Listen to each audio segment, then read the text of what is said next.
Not adherent. Not adherent. What are the important things you see in this case?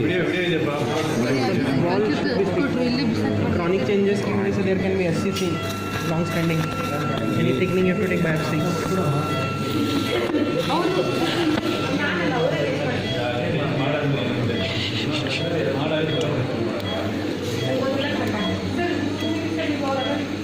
No instrument will be there to deliver this.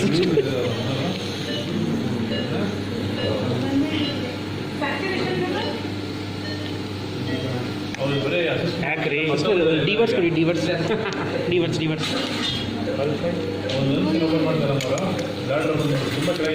ನಾನು ಅದೇ ಯಾಕೆ saturation ನೋಡುವಂತ ಇದ್ದಾರಪ್ಪ video ಮಿಸ್ಕೊಂಬಿಡಿ ಚೆನ್ನಾಗಿದೆ. ಏನು video ತೆಗಿತೀಯ ಇದನ್ನ ಇದು ಎಷ್ಟು ಸಿಗುತ್ತೆ ಬಟ್ ನಾನು ನೋಡಿ ದೊಡ್ಡ ಸ್ಟೋನ್ ಎರಡನೇ